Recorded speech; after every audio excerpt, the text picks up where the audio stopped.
Hey guys, just give me a second.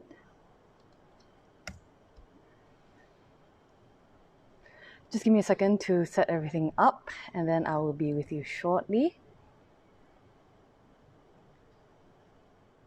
How's everyone doing today? Now that we've moved into the first week of the Recovery Movement Control Order RMCO in Malaysia. I keep forgetting what the R stands for.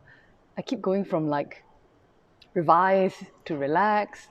And I had to search for it about a minute ago to see that it actually says Recovery Movement Control Order. So yeah, how's everyone doing? Hi, good morning, Kok Lian. Hope that you had a good meditation session with JP this morning. How's everyone doing with the new more relaxed atmosphere?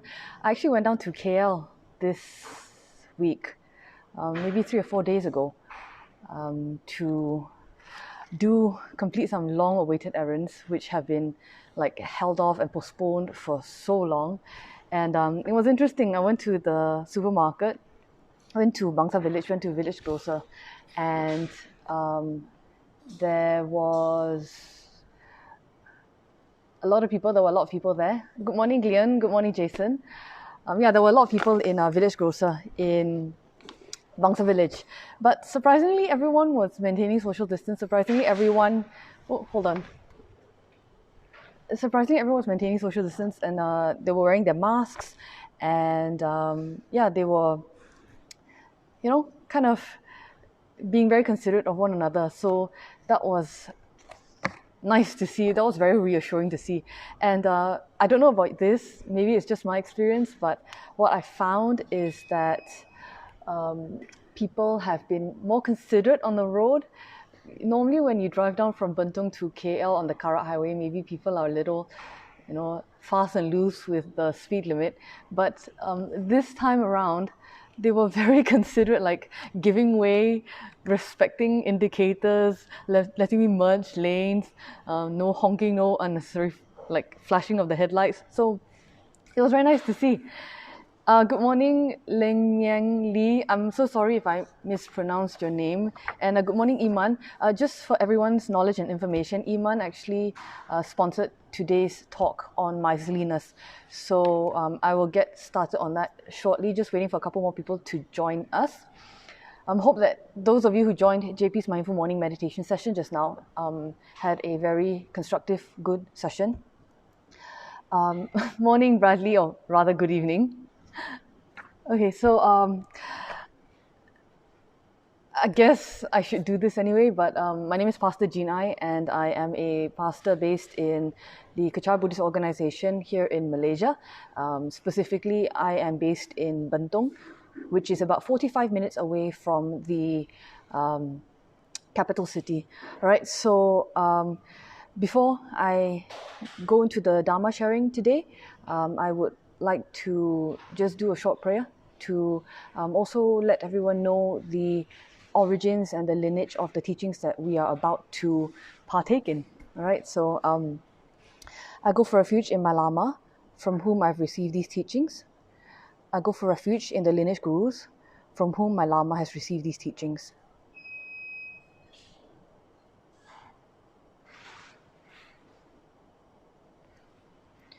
Okay, so apologies if there's some background noise. I'm actually filming in Gift Building, so we've recently reopened for staff, for people who work in Kechara Forest Retreat, following the government and the authorities' very strict SOPs.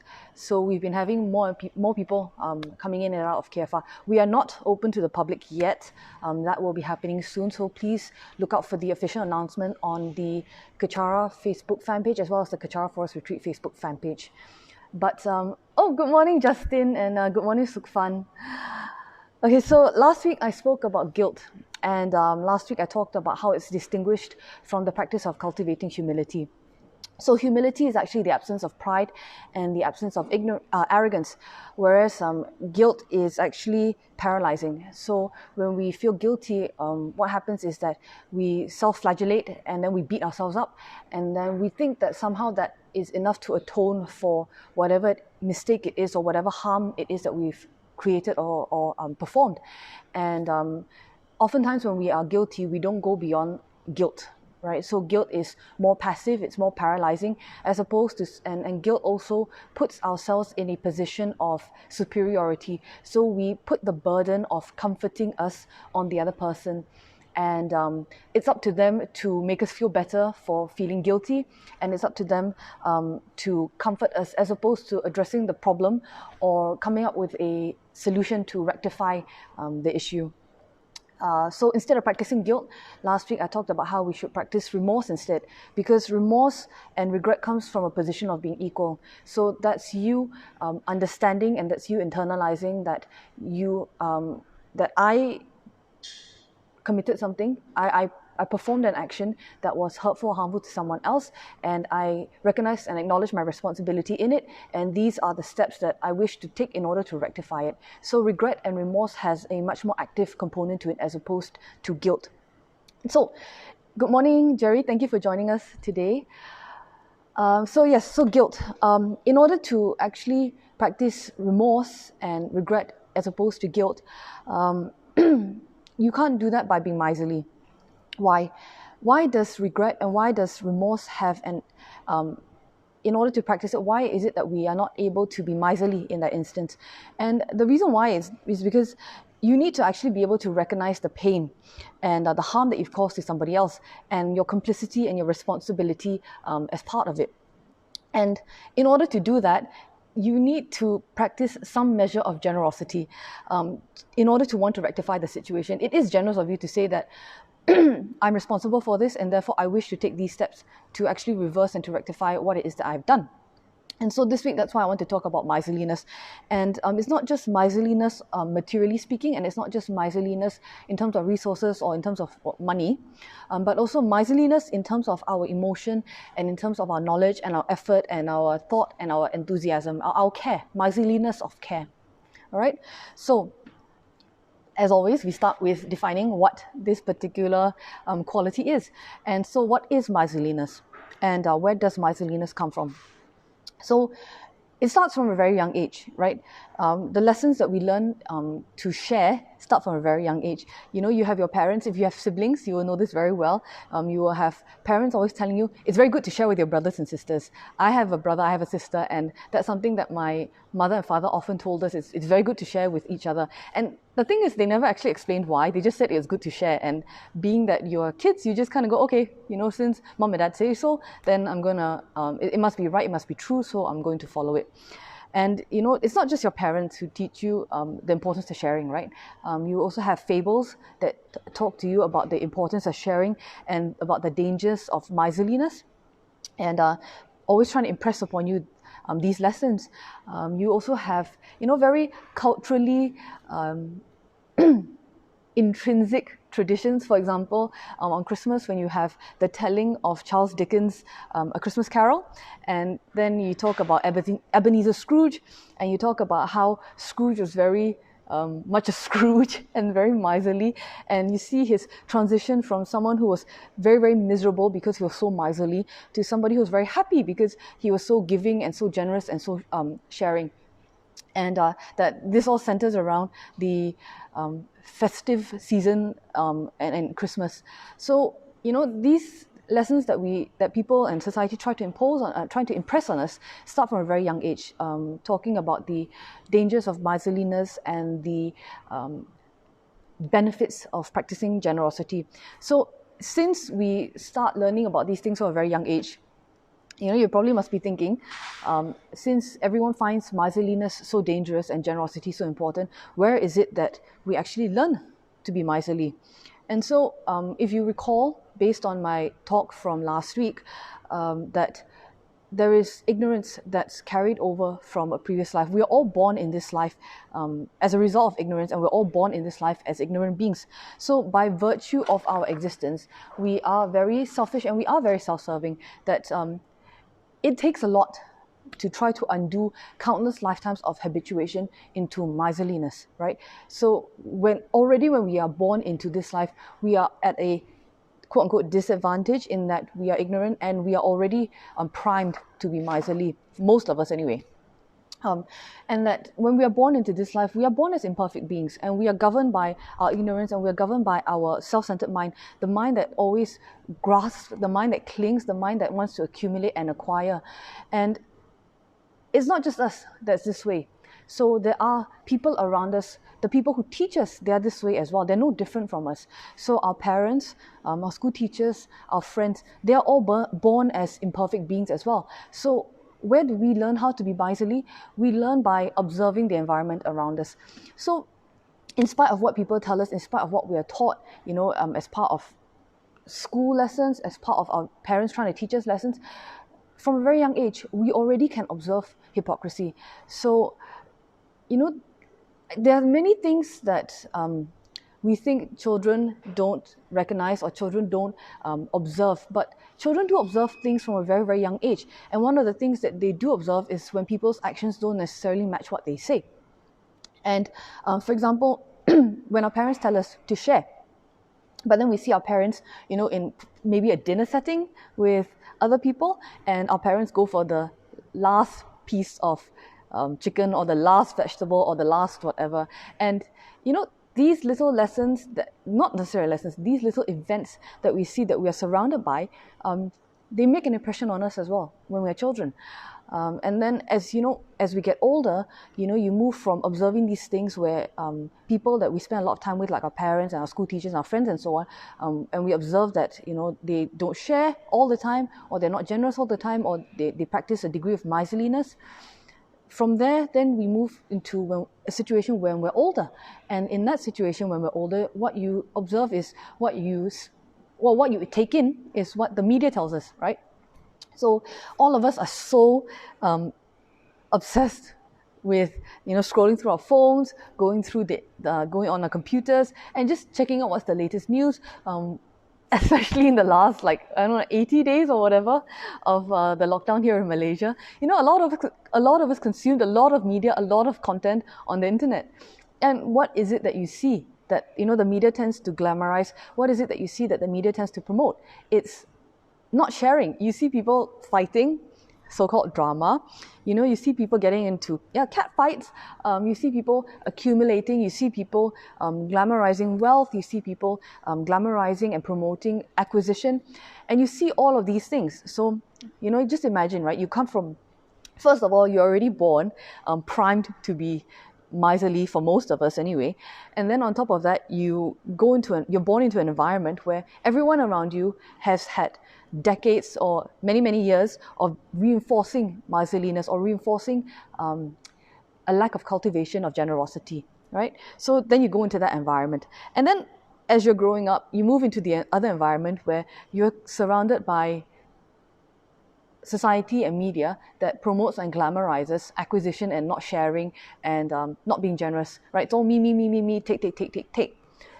So yes, we're already at we've already experienced setbacks. We're already at a so-called disadvantage in terms of cultivating generosity. And so it does take effort, and it does take a lot of determination, perseverance, tenacity, to do the opposite and to actually practice generosity instead. So where can miserliness manifest, from a young age all the way up to where we are now? And when we talk about miserliness, the first thing people immediately think about is money. Right? So we always, even in the fables that we have from a young age, it's always associating money or gold or wealth with miserliness. But miserliness can also manifest in other situations and in other environments. For example, we can be, good morning, Yan Fang, thank you for joining us today. If you guys are watching, please leave a comment so that I can say hi to you, so that I know who's watching, all right? And if you have any questions, please feel free to ask, and I will try and answer them towards the end. So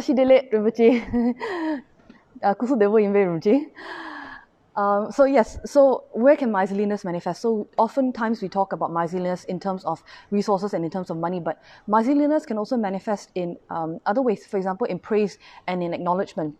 So are we very slow to recognize other people's accomplishments? Are we very slow to praise them?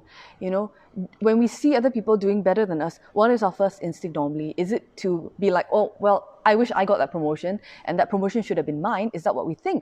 Or do we think, oh, I'm so happy for you, and then we rejoice in their abilities and in their progress?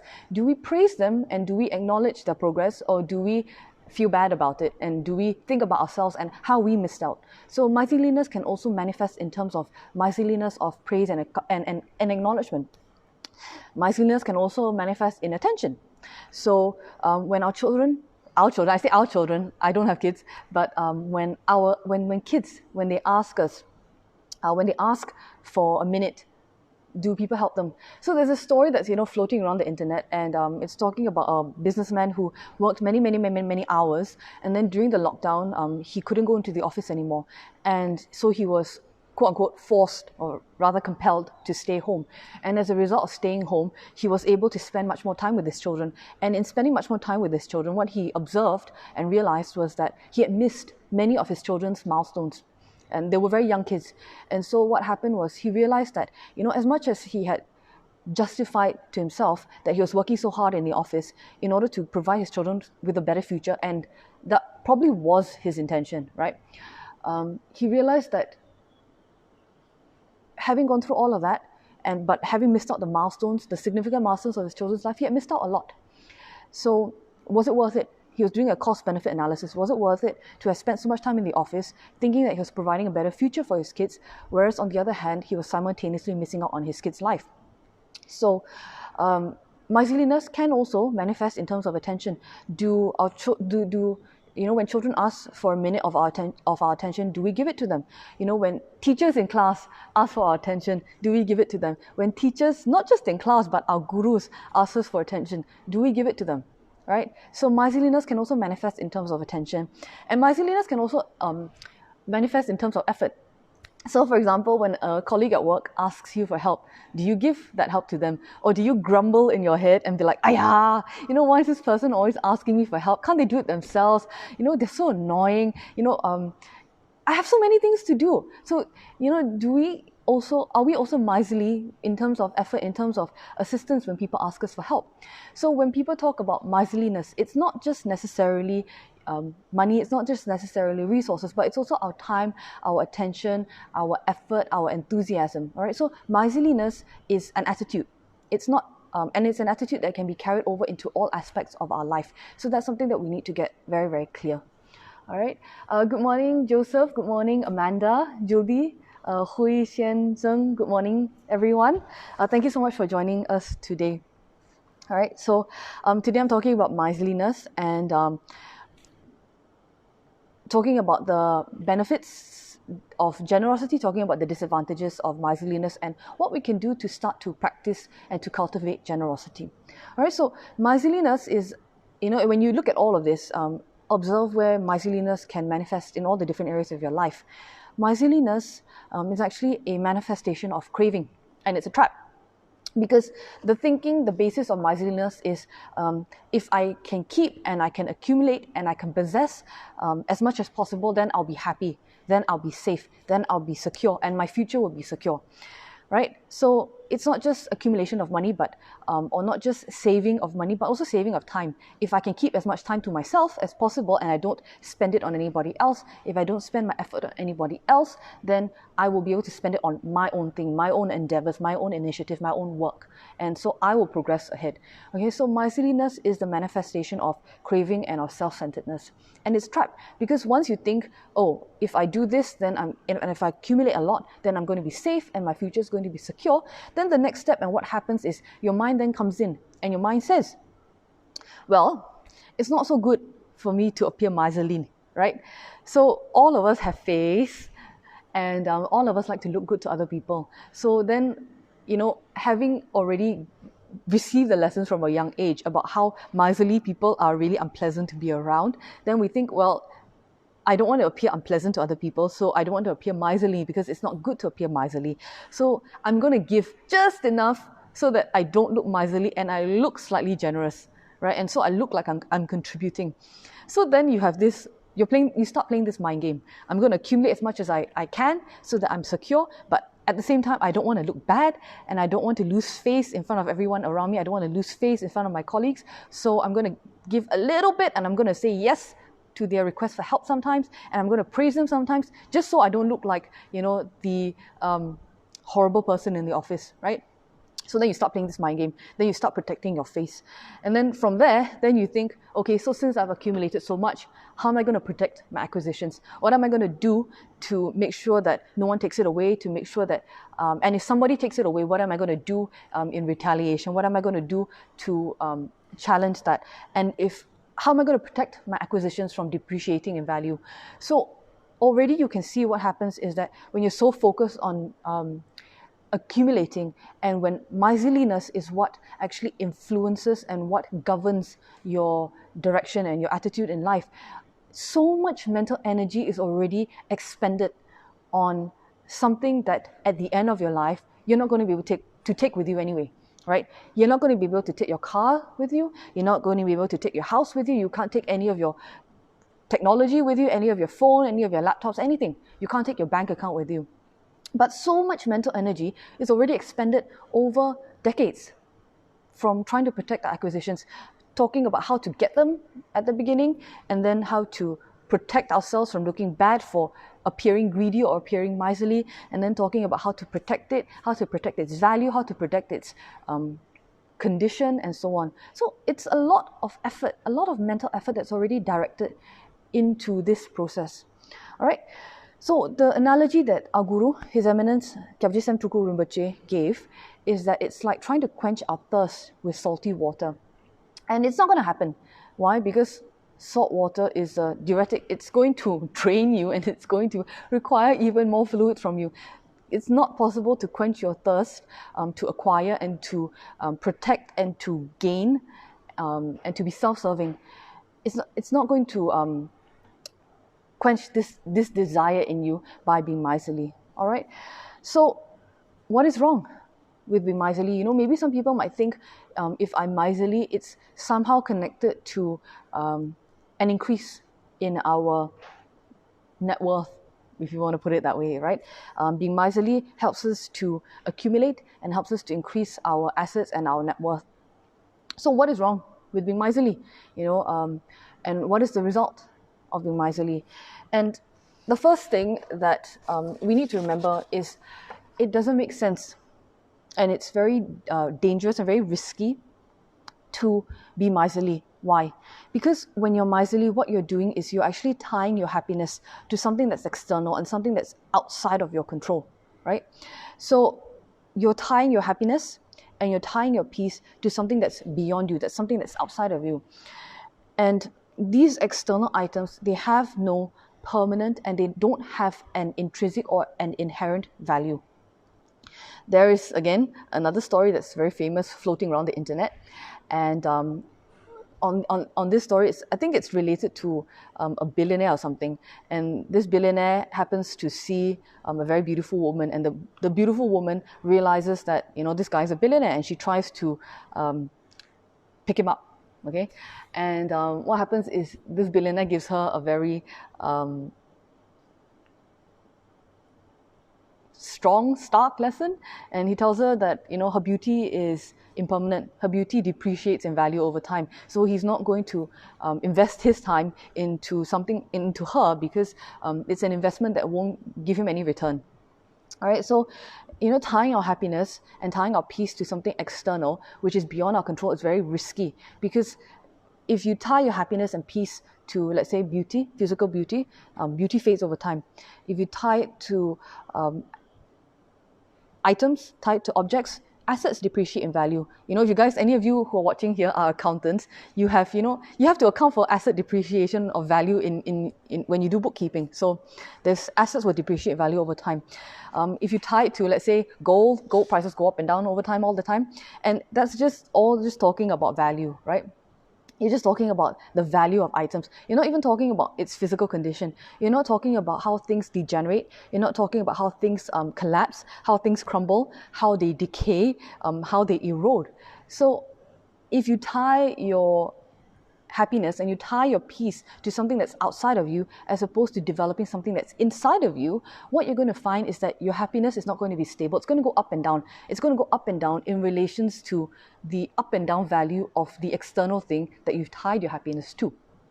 All right, so being miserly, one of the results is that you start to reinforce this relationship between your happiness and something external.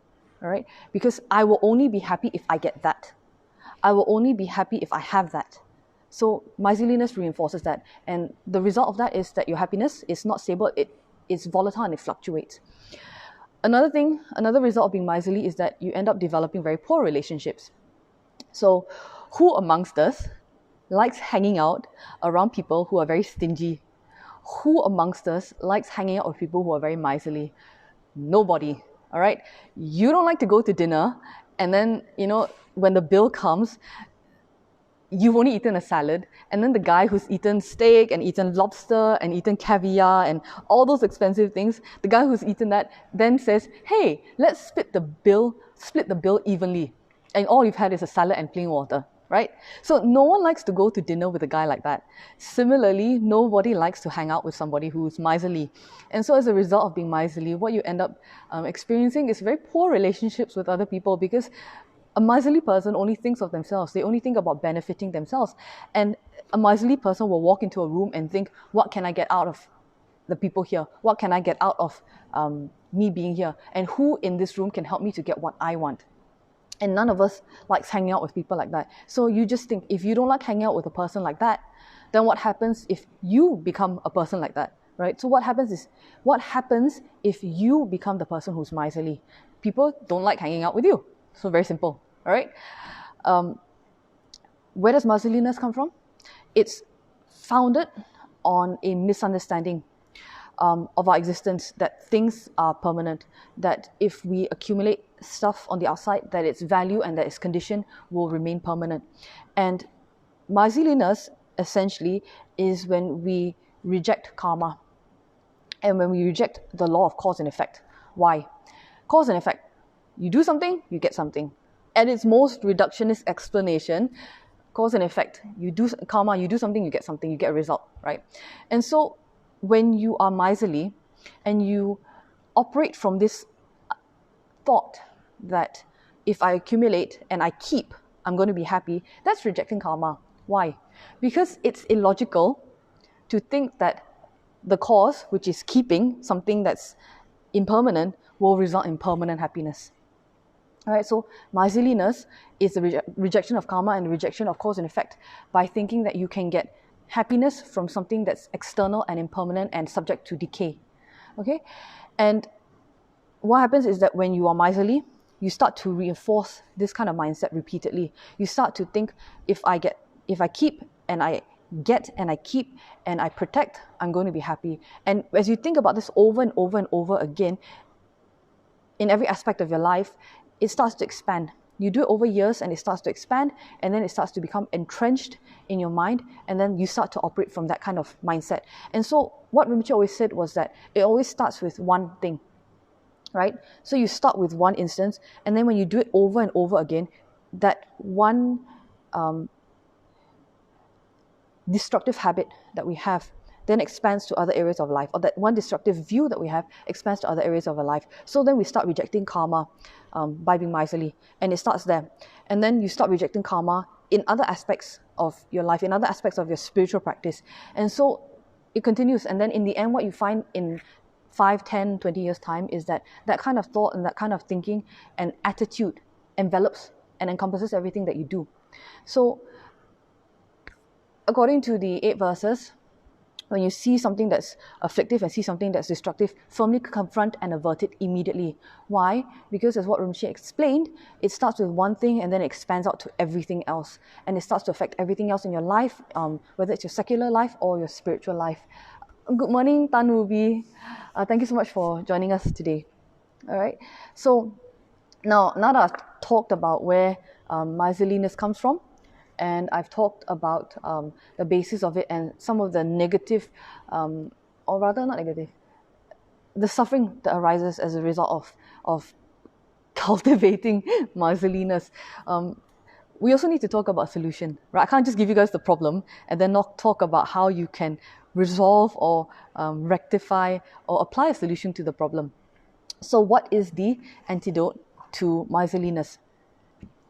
So as you can guess, if miserliness is about getting and accumulating and then keeping and protecting and not sharing it with anyone, then the antidote to miserliness is, number one, generating renunciation, right?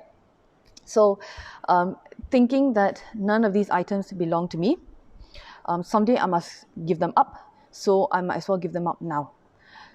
And does it mean that everything that you own, you say sayonara to? Oh, I have a car. Since I must practice renunciation, okay, I'm going to give up my car. Oh, I have a house. Since I'm going to practice renunciation, okay, I'm going to give up my house. No, it doesn't mean that for most of us, okay, because for most of us at our level, it's not possible for us to do that. But what renunciation actually means, what generating renunciation actually means, is that you generate the thought that items don't belong to you permanently till the end of time, right? In perpetuity, you generate that thought, and you generate renunciation actually means cutting the attachment to the item. So whoever owns it may take it. That's according to the Vinaya vows, right? This item that I have with me, whoever owns it may take it and may claim it, renounce it. If someone else comes along and takes it, it's fine, because you have no attachment and no clinging to it. So generating renunciation, or trying to generate renunciation on a daily basis, is very, very useful and very helpful in being an antidote to miserliness, because miserliness is about keeping and about mine, and reinforcing that attitude, whereas renunciation is about it's not mine, it's not mine, it's not mine. All right. Another antidote to miserliness, which I guess you could say is related to renunciation, is meditating on impermanence. So meditating on the nature of our existence, that all things must decay, all things must degenerate, all things must go, and we must leave all things behind at the point of our death. Even the Buddha's body, nothing is exempt from impermanence, right? So even the Buddha's body is impermanent. And that's, if you watch the Wesak Day sharing that I gave, when I talked about the Buddha's life story, what happened when the Buddha was entering the moment of his entering the final stages of his life and going to parinirvana, what happened was his students all around him, understandably, were in tears. They were in pieces. They were crying and they were sobbing, and they were begging the Buddha not to go and to stay. And one of the people who was obviously very distraught was the Buddha's own personal attendant, Ananda. And so Ananda was crying and very, very upset. And the Buddha, looked at Ananda and kind of like chided him, or like, scolded him, and told Ananda, remember all the teachings I've given you throughout my entire time here. Remember the teachings I've always given you, which is that nothing is exempt from impermanence, nothing is exempt from degeneration, even the Buddha's body itself.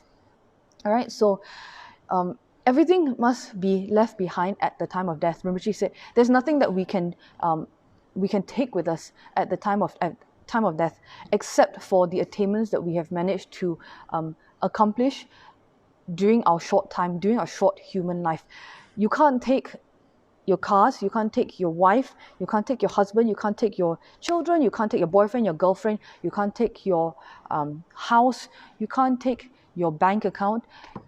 All the time that you saved as a result of not wanting to help somebody else, you can't take that with you because you're about to die. All the times that you refused to praise someone else and to acknowledge their accomplishments, you can't take that with you. All right? So meditating on impermanence is a very, very powerful antidote to miserliness, because when you understand the nature of the things that you're trying to keep and accumulate and get, you realize that there is no point in putting so much effort into doing that, because all of those things inherently have no value. And that at the time of death, you won't be able to take it with you. So why put so much time and effort into accumulating those items and into accumulating those objects? So what Rinpoche actually taught us, or what Rinpoche actually said many, many times, is that monks all the time meditate that what they have around them does not belong to them. It belongs to somebody else, and that a monk should always meditate, and at the time of death, a monk should pass away with as few possessions as possible. That they should make every effort in their lifetime to renounce and to give away as many things as possible. And why? Because a monk should understand that at the time of death, a monk who's properly practicing should understand that at the time of death, they can't take any of that with them. And so automatically you can see that when you are practicing this meditation in impermanence, that you will move in a direction where you start to either give things away or cling to them less. All right, so meditating that I'm holding on so tightly to this thing. This thing is my thing, and this thing it belongs to me, but it's impermanent. And I'm going to start to recognize that it's impermanent. And from moment to moment, this item that I have with me, for example, let's say, sorry, Jim, if you're watching this, I'm going to use your cup that you gifted to me as an example. But I'm holding on so tightly to this thing, and this cup is mine.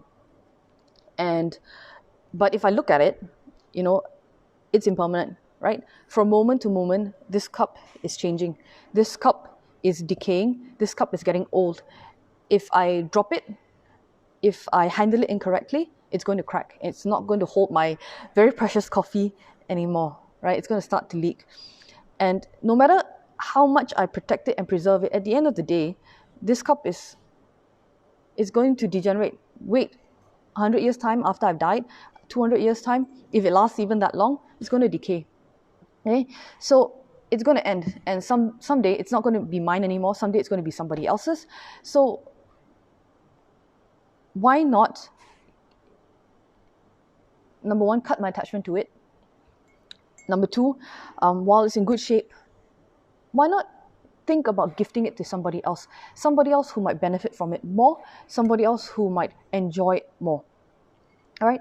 Why not focus on giving that away, and then focus on enriching my mind, and focus on generating positive potential that I can have, that I can accumulate by giving it away, as opposed to focus on hoarding it and focus on maintaining and focus on keeping it. All right? Why not just do that instead of sitting there every single day and holding on to it, and then thinking that the cup or my item or my object is an object in and of itself, and it's the be all and end all, and I need to protect it. So you can meditate on that. And you can do that not just for what's in front of you, but go around your house and do it for everything that's around your house. For the sofa, for your shoes, for the clothes in your closet, for your jewelry. Go around and look at everything that you're so attached to, that we are so attached to. For me, my bike, right? I think you guys will know it's my bike. But go around your house and look at all the things that you're attached to, and think of the impermanence of the object, and think of your relationship to it. All right? Someday I'm going to die. Someday I'm not going to have this anymore. So my relationship with this object, with this item, with this thing is impermanent. When I die, I'm not going to have the time to give everything away then. Some people don't get the luxury of dying in a very gradual process. Some people die instantly in a car crash, or maybe, heart stops or whatever. There was it doesn't matter how old or how young you are. Death can come at any moment. And the thing is, we don't know when death will come, right? So since the timing of our death is uncertain, but death itself is certain, since I don't know when I'm going to die, why not give some of what I have away right now, so that it might be of benefit to somebody else? All right?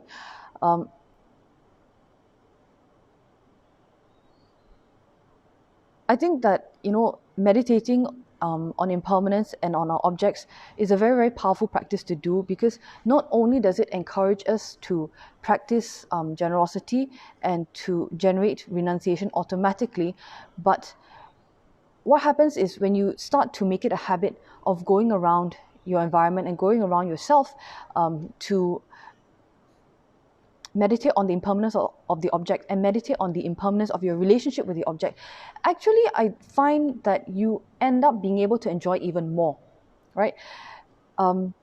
there's actually a fable which I will get into later because it relates better to another point of this talk. Good morning, Penny. Thank you for joining us, and good morning, Stephen.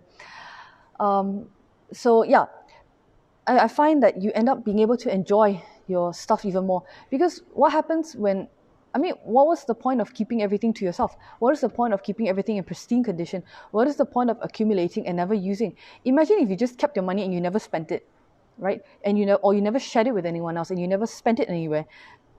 How much fun do you get from having a fantastic bank account, but never actually using the money or never actually spending the money? Right? So meditating on how things are impermanent and how things don't ultimately belong to you does actually help you to enjoy what you have even more, because if it's damaged, you don't get upset either, and you actually get to use it without fear of its decay or without fear of its degeneration, because you know that it's going to happen anyway. And so how in the way that miserliness, practicing miserliness towards material resources can actually expand and take over other aspects of your life to your detriment, meditating on impermanence can also do the same thing. So meditating, making a practice every day to meditate on impermanence, will help you to expand that attitude and that approach to every other aspect of your life, so that you end up having a much more relaxed, much more enjoyable life. And it's also helpful to meditate on the advantages of being generous and the disadvantages of not being generous. All right, so this meditation is so important, and you guys may not necessarily be aware of this, but this meditation is so important that even within the monk and nun vows, there are actually vows that talk about the attitude that we should have towards giving, and the attitude that we should have towards generosity, and how to give, and also how to receive. There are vows that talk about all of that. So a monk and nun is supposed to practice that every single day. And so meditate. What are the results of me having this miserly attitude? What are the results of me not being generous? Morning, Sharon. Where does this kind of attitude, this kind of miserly attitude, take me? Well, think, if I don't give, I'm miserable. What is the facial expression that you guys commonly associate with somebody who's miserly? Very pinched, very sour face, very angry, very tight face, right? What do you associate? What's the facial expression that you associate with someone who's very generous? Someone who's very open, someone who glows, someone who's very happy, someone who's very relaxed. All right, so meditate. If I don't give, I'm miserable. I'm bound up. I'm very tight, not just facially speaking, but emotionally speaking. I'm very tight and very unforgiving. What will happen to me in my future lives if I'm miserly and I'm not generous? Well, Buddha taught that cause equals effect, right? Buddha taught karma. So if I'm miserly, therefore I'm creating the causes that in the future and in my future lives, I won't have the resources in my future lives because I didn't create the causes for it in this life. What is another result of me being miserly? Meditate. What is another disadvantage of not practicing generosity? People won't want to be around me. People won't want to be near me. Because I'm always thinking about myself, because I make the I think that the universe revolves around me. I think that the world revolves around me. Gok Lian, I see your question, and I will answer it at the end of the session. All right. Also, I think I may not finish on time, so I might need to break this up into 2 weeks. All right. But meditate. If I am not generous now, and if I practice miserliness now, the disbenefit is that in the future and in future lifetimes, people are not going to want to be around me. All right? Because I'm always thinking about myself, I'm always thinking about my needs, I'm always thinking about what I want. And what is the ultimate kind of disbenefit of not being generous is I'm not going to get to be a Buddha. Have you guys ever heard of a stingy, miserly Buddha? All right. If you can think of one stingy, miserly Buddha who is not generous and who is not giving, put it in the comment section below. I challenge you to find one stingy Buddha. All right. So if you're miserly, the ultimate disbenefit of being miserly and not being generous is you don't get to become a Buddha. You don't get to become enlightened, because there is no such thing as a stingy Buddha. There's no such thing as a stingy Bodhisattva. All right? Then think.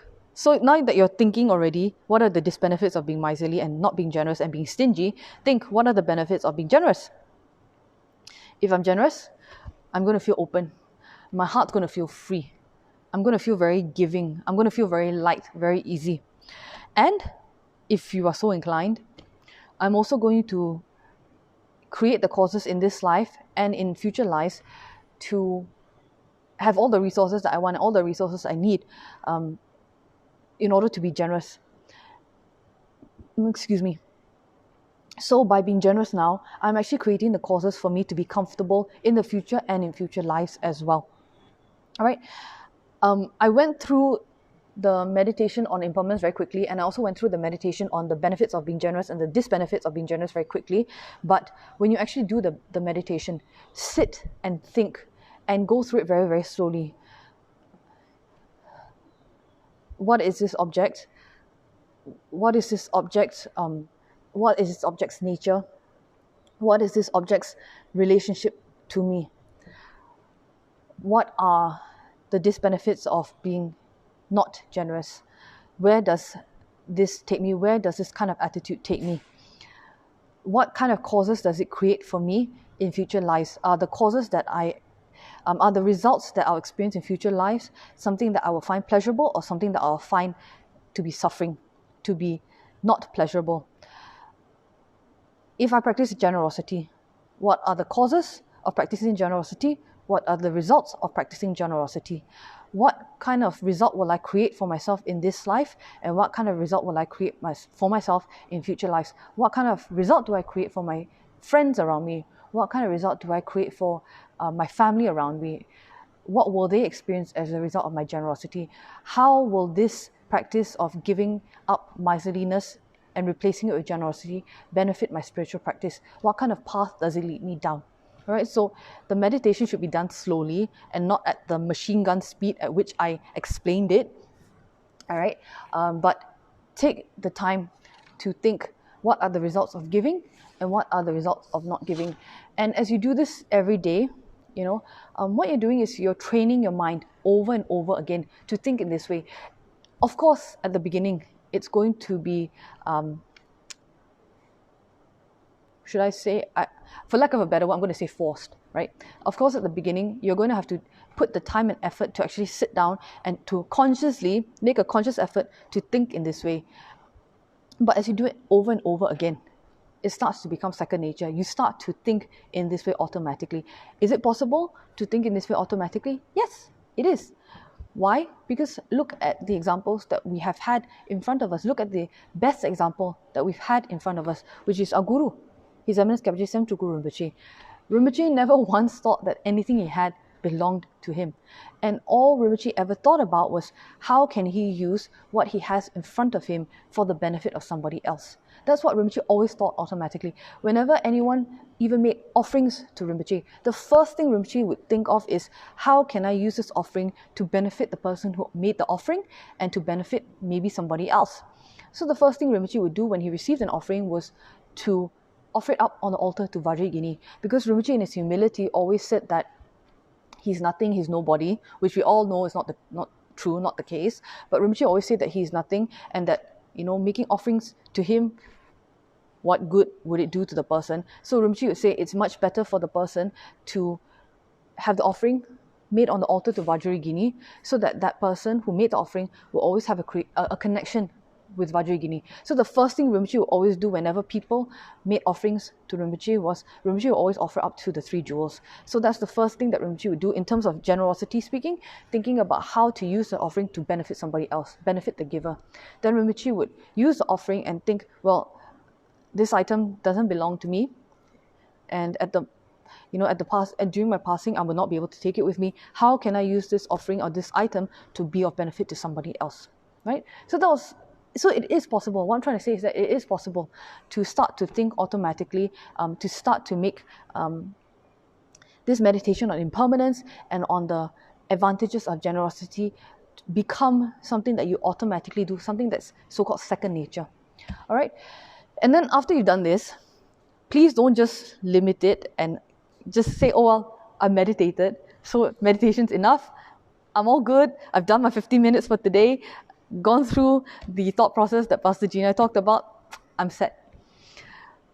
Please take it off the meditation cushion and actually make an effort to practice generosity. Do something active with it, right? So what do generous people usually do? A generous person will always think, what can I contribute here? What can I do to help? What can I give? Can I give my time? Can I give my enthusiasm? Can I give my love? Can I give my attention? Can I give my effort, my support? Can I give any of my possessions? What can I give from my side that can contribute to the situation in front of me? Now, when I say this, what can I give? I know a lot of you must probably be thinking, if I give, at the end, I will have nothing left to give, right? So I will be poor and then I can't help anybody else. There is actually a form of a practice of generosity, which was actually practiced by the Saint Marpa. And this type of generosity is actually called keeping. And basically, this form of generosity called keeping is when you act as a guardian or as a custodian of resources, and you guard it and you are a custodian of it until such a time that you can use it to help the right people at the right time. All right, I'm not going to get into that because that's way too deep into what I'm have time for today, because I only have 10 minutes, oh my God. But there is actually a form of generosity called keeping. But in general, even in that form of generosity called keeping, the attitude is still being a custodian of resources until such a time that you can use it to benefit somebody else, until such a time that you can use it to contribute positively to a situation, all right? So a generous person will always think, what can I contribute here? And I think that is very important, and it's a very good approach to think of generosity in terms of what can I contribute here, as opposed to what people always think. Because people always think, when they hear the 6 paramitas and you're supposed to practice generosity, they think, oh my God, I have to give everything away in order to be really generous. You don't, all right? It's about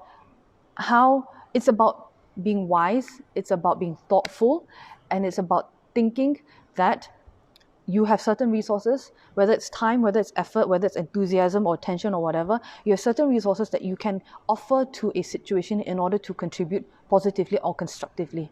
All right, that is a generous attitude. How can I contribute? All right. How else should you practice generosity? Oh, okay, great, Kok Yen. I inadvertently answered your questions without realizing that I was going to, but fantastic. So how else should you practice generosity? Practice giving without any expectation or hope for return. And give because it will benefit somebody else or it will benefit a situation. And that's the only reason why you are giving. You don't give because you want recognition. Don't give because you want acknowledgement or praise. Don't give and then have a camera with you and then take a selfie of you with the homeless guy so that you can post it on Facebook for the likes, or post it on Instagram for the likes. Okay, don't do that. Give because you genuinely want to help somebody else. If you're going to post it up on Instagram or whatever, and it's because you purely want to use it to raise awareness of a certain cause, by all means, all right? But if you're doing it just for the likes, you might want to tweak your motivation slightly, but be generous without expectation or hope for return, whether it's recognition, acknowledgement, or praise, or whether it's monetary. Don't give because you think that if you give, that person owes you something, right? They owe you a favor, and so you can call on a favor in the future and you can get something in return from them in the future. All right? Why? Because when you give in that way, when you give with the expectation of hope or hope for return, you're reinforcing your ego. And then giving can become a downfall. Because every time you give, you get that buzz and you get that rush of adrenaline, like, oh, I'm so good, right? When somebody praises you. And so the act of giving actually ends up becoming something that reinforces our ego. So be generous without expectation or hope for return. Give all the time. Be generous all the time.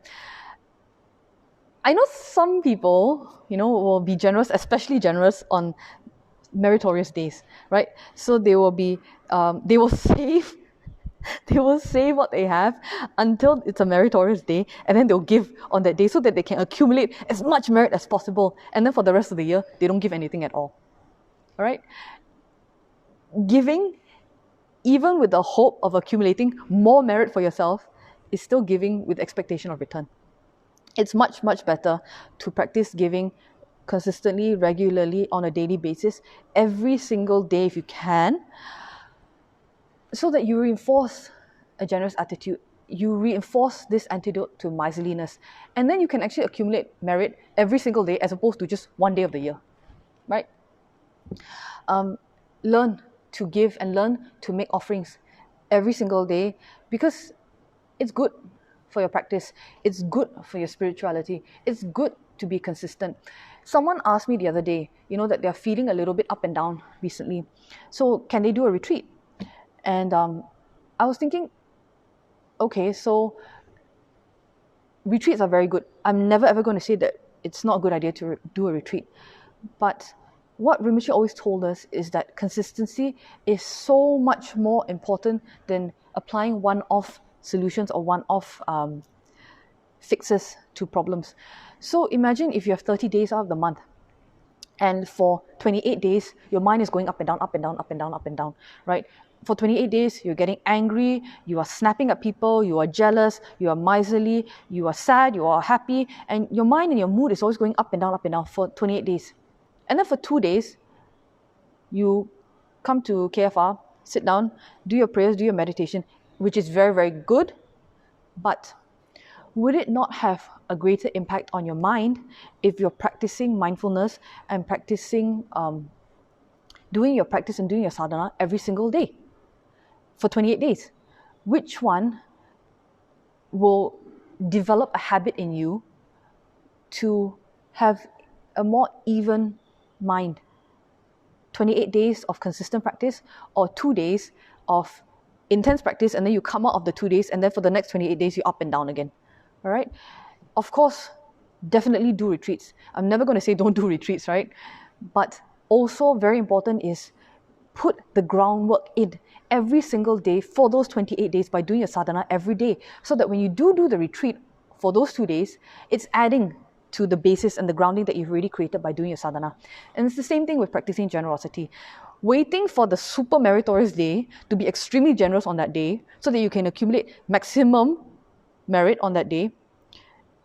Why not use that day to bolster the other 28, 29 days of practice that you've been doing? 28, 29 days of generosity, making offerings and being generous every single day, so that when that one special meritorious auspicious day hits, it's like a nuclear bomb of merit, right? It's a cherry, it's an icing on the cake, or a cherry on the sundae, or whatever you want to call it, to the 28 days of effort that you've already put in. Also, give. Another way that we should practice giving, not just without expectation or hope of return, but we should also give without regret. All right? So when you give something, give because it's to benefit somebody else. Don't give and then think, I really wished I hadn't given that away. Okay? I know some people who do that, right? Like after they give, like there's a little niggling feeling in them. They're like, I shouldn't have given that away. I should have kept it for myself. That person's not going to appreciate it as much as me. There are people who do give like that. And worse still is people who give it and then later on they take it back.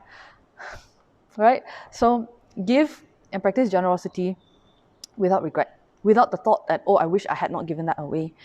And when you do that, when you think, I wish I had not given it away, actually what you're doing is you're still giving and still practicing generosity with an element of miserliness, because you still think that, some part of you still thinks that that item that you've just given away is yours and you still want to hold on to it.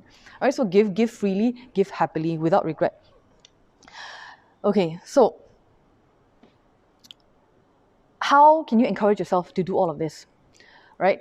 Sometimes you don't really want to give to the person, maybe because you don't like them, maybe because they haven't been very nice to you in the past, for whatever reasons, maybe you just don't really want to do it. So how do you encourage yourself, apart from meditating on impermanence, meditating on the disbenefits of miserliness, meditating and generating renunciation, how do you practice giving freely? You can also meditate on the intended or the potential recipient of your generosity, right? So thinking, what good will hoarding my resources do? How will hoarding my resources benefit me? And who will benefit from it more? Me, if I hoard it, or somebody else? Will it benefit me more to refuse to help somebody else? Or will it benefit the entire situation more if a colleague comes and asks me for help and I agree? Which one will benefit the situation? Which one will benefit the environment? Which one will benefit the peace and the harmony of the office more? All right. So the fable that I talked about earlier, I'm going to go through this very quickly because we're almost at the end. The fable that I talked about earlier was a fable by Aesop. And it's a fable about the miser and his gold. So there was this miser who condensed all of his possessions, his worldly possessions, into a few nuggets of gold. And then he dug a hole outside his house and then buried the gold. And then he sat there every single day and he stared at the hole, thinking that he wanted to protect it. So he just sat there every day and stared and stared and stared and hoarded his gold and just stared at it. Until one day, someone spied on him, dug up the gold and stole it. Okay, so this miser was very distraught because he had just lost all of his worldly possessions. It's all just been stolen. So he went to his neighbor and then he complained to his neighbor. And he complained and he said, he cried and he was so upset. And he was saying, his gold's been stolen, he has nothing and blah, blah, blah, blah, blah. And then the neighbor just looked at him and said, you know what? You might as well have just stared at a hole or buried a rock, right?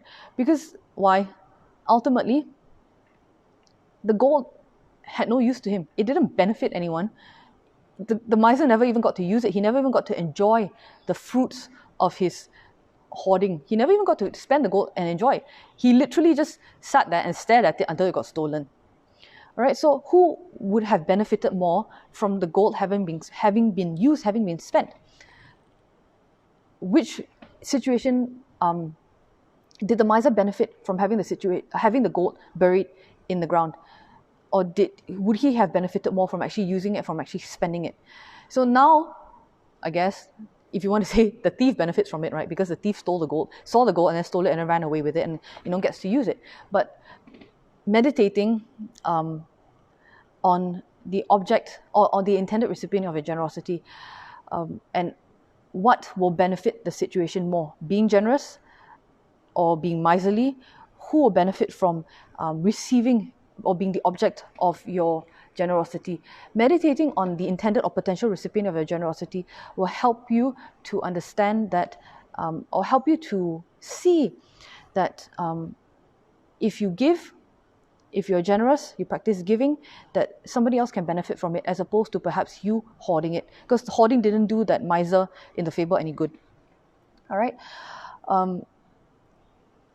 In the teachings, in the scriptures, Rinpoche explained that there are certain groups of people who are especially good for us to practice giving to. And these special objects of giving, they are special by virtue of the fact that you generate more positive potential, more merit, more karma, more good positive karma when you give to them. So these special objects of giving, they include the poor and the needy, and they become special objects of giving by virtue of their need, the fact that they need it. They need to be recipients of generosity. Another special object of giving is the Aryas, or beings who have realized emptiness, and they are special because of the level of their realization. Another special object of giving, bodhisattvas. And giving to a bodhisattva, being generous to a bodhisattva, is very, very powerful because the person, as a result of the fact that they have generated and they now abide in loving kindness, they will use whatever it is that you give to them or whatever it is that you offer to them for the benefit of sentient beings. So by virtue of that, they also become a special object of giving. Another special object of giving is your Dharma teacher or your Dharma center. Very, very good because of the special relationship that you have with them and because of their kindness, the kindness that they have shown to you. Your teacher having taught you, having patiently taught you, having patiently guided you, having patiently put up with all your ups and downs, your comings and goings, your mood swings, your happiness, your unhappiness, your anger, and so on, your loss of faith, your doubts, your questions. Your teacher has been extremely kind to you. And so as a result of this special relationship that you have with your teacher or with the teacher's center, they become special objects of giving. And finally, another special object of giving are your parents. They become special objects of giving by virtue of their kindness in giving you your human body and in bringing you up. Yes, not all parents are perfect, right? Yes, not all parents were the best parents that could possibly be, but they did the best that they could possibly have done for you at that moment in time. Whether it was the best or not for you, it was the best that they could do, and they did give you that body, your human body. Without your human body, you wouldn't be able to be on this talk, which has overrun by 5 minutes. All right, you wouldn't be able to go on the internet. You wouldn't be able to attend the Dharma Center. You wouldn't be able to practice. You wouldn't be able to do your sadhana without your human body. Okay, so remembering your parents' kindness,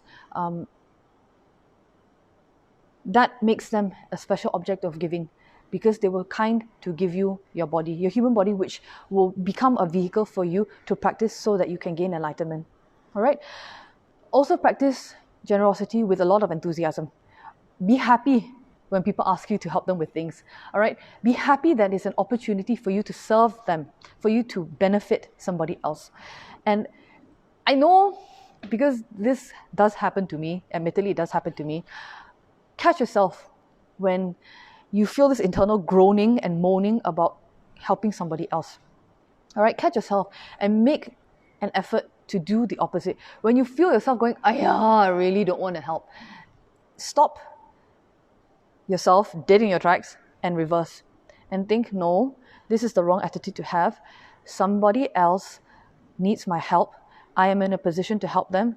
Will it take up my time? Yes, it will take up my time, but will it benefit them if it takes up my time? Yes, so help, all right? Make a special effort to be enthusiastic about being generous. And if you're going to talk about applying an antidote to, let's say, miserliness of attention, very famous for everyone on the internet or in this day and age, is put your phone down, all right? Engage with what's in front of you and pay attention.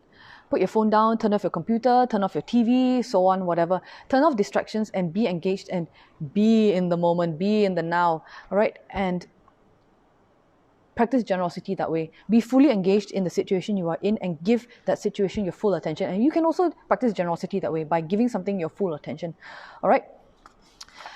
Very quickly, what are the benefits of being generous? What are the results of being generous? Well, if being miserly means people don't like us, then being generous means that people will like us. Simple, right? Everyone likes generous people. And not just people who are generous materially, but also people who are generous in praise and generous in effort. People like hanging around people who praise them. Very simple, right? For example, when you're in school and you're doing a group project, which group do you want to join? Do you want to join the group with the members who are very miserly about giving credit, who want to take all credit for the group project for themselves and not credit you in any way? All right. Do you like the person who takes all the credit, or do you like being in a group project with the person who takes none of the credit and gives it to everybody else? Very simple, right? Which many of us can understand, even not just in school, but projects at work as well. Generosity and having people like us will also result in us having better relationships. So, better relationships between parents and children. Better relationships between colleagues. They work better with one another. You get better friendships because when people are sad, you're generous enough in your emotion to be able to empathize with them and to be able to comfort them effectively. When people are stuck, you are generous in that you offer your effort and thought to help them. And when people are doing well, you are generous enough to celebrate them and to rejoice in their doing well and to rejoice in their progress. So being generous means that people end up liking us, and it means that we end up having better relationships. We end up being included more. We end up having better friendships, because just very, very, very simply, everybody likes being around someone who is generous. All right, you get to live a life very free from paranoia because you feel open.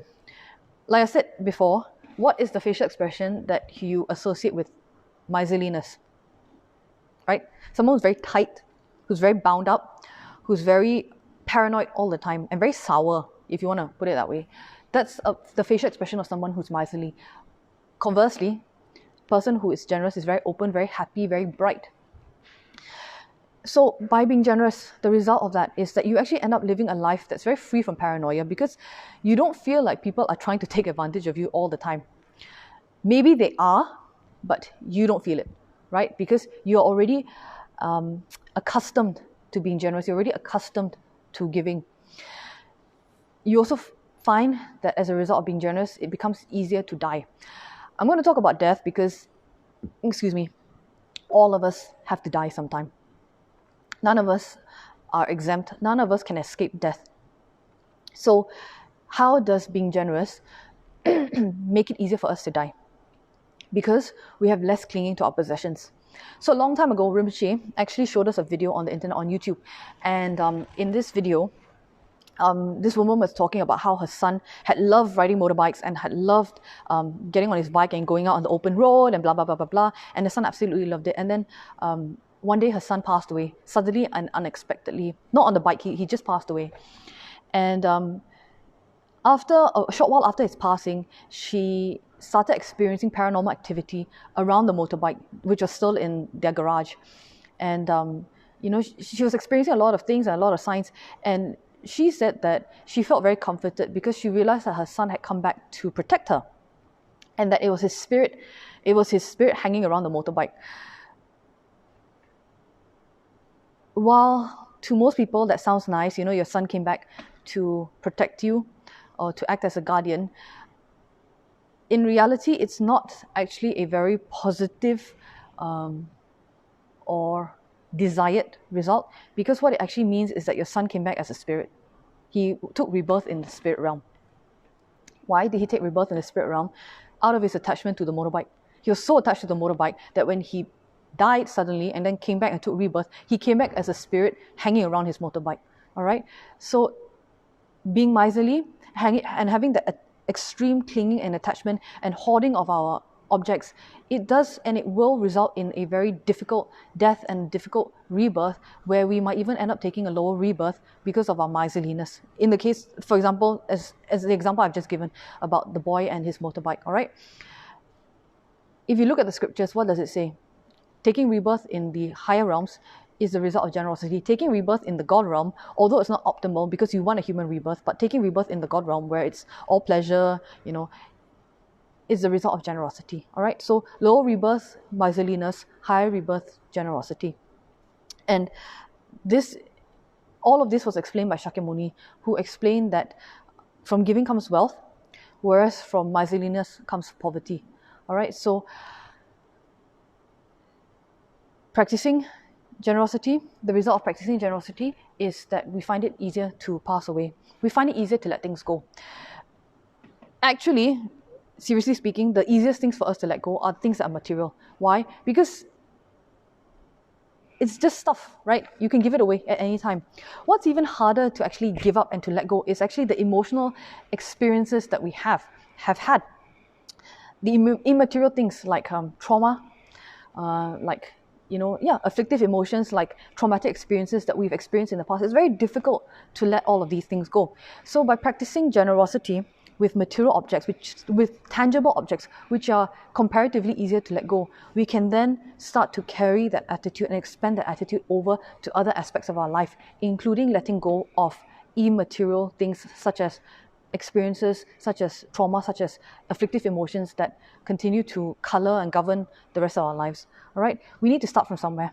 We need to create a habituation and create a pattern of generosity. So what better way to start than with material objects? And because you start to practice generosity, you also find that it hurts less when things are taken away from you. Whether it's taken away from you at the time of death, or whether it's taken away from you by circumstance, whether it's taken away from you by somebody else, by practicing generosity, you find it easier to let things go. Okay? And then you start to expand that attitude into other areas of your life. to be able to develop permanent happiness, because you stop pinning your things. You develop a habit where you stop pinning your things on the value of external objects. And then, ultimately, the benefit that all of us want is that we're happier. All right, just think about how happy you feel when you give. Think about the people in your life that you're very happy to give to, whether it's your kids, whether it's your partner, whether it's your teacher. Just think about how happy you feel when you give to them. All right, and just think, if you can have that same attitude every single moment of every single day for the rest of your life, how much happier will you be? So expand it from one moment and one instance of generosity, and expand it slowly from 50 minutes to 20 minutes to 30 minutes and so on, until it fills up all 24 hours of your day. All right, I'm finally at the end. Sorry, I ran over by 15 minutes today, despite my best effort to talk fast. But if you guys have any questions, please feel free to leave them on the comments, in the comment section below this video, and I will answer them as soon as the live stream is over. I just want to say, reflect on the past week. In what areas of your life in the past week have you reinforced miserliness, and in what areas of the past week have you cultivated generosity? And are there any areas in this week that you can continue to cultivate generosity? Maybe you can start from the points that you were practicing generosity in last week, and then expand from there. Or perhaps there are other areas of your life this week that you wish to explore the cultivation of generosity towards. All right, so set a good intention for the week, the new week, as we move into Monday. Now that everyone's a little freer and we can move around a little more with the RMCO here in Malaysia, think about how you can practice generosity with more people whilst remaining socially distant. All right, don't forget to remain socially distant, because we don't want that COVID-19 curve to go up again. All right. If you guys have any requests for prayers and offerings to be made, also please leave a comment please leave a message in the comment section below, and I will do the prayers and offerings for you later today. And just to remind you guys about the upcoming programs today, on Tuesday, 8 p.m, there is the Sem Rinpoche Swift Return Puja that's being conducted by Pastor Gimli on the Kechara Facebook fan page. And on Tuesday at 9:30 p.m, there's Easy Dharma for the New Normal, which is conducted by Pastor Nero or Pastor David. And today we have the Doji Shukden Sadhana at 2 p.m. On the Chinese Kechara Facebook fan page, as well as the live chat with Pastor Albert at 3 p.m. So if you have any questions that I haven't been able to answer here, thank you guys for your comments. If there are any questions I haven't been able to answer today because I talked too much today, please feel free to leave me a message in the comment section, and I will answer them as soon as the video is over. Thank you for joining me today. Please don't forget to do your dedication. So having taken 1 hour and 20 minutes out of your day to listen to my Dharma sharing. And don't forget to do your dedications today. I will see you guys next week. Same time, same place, 10 a.m. Malaysian time on the Kechara Facebook fan page. I will see you guys next week. Bye guys.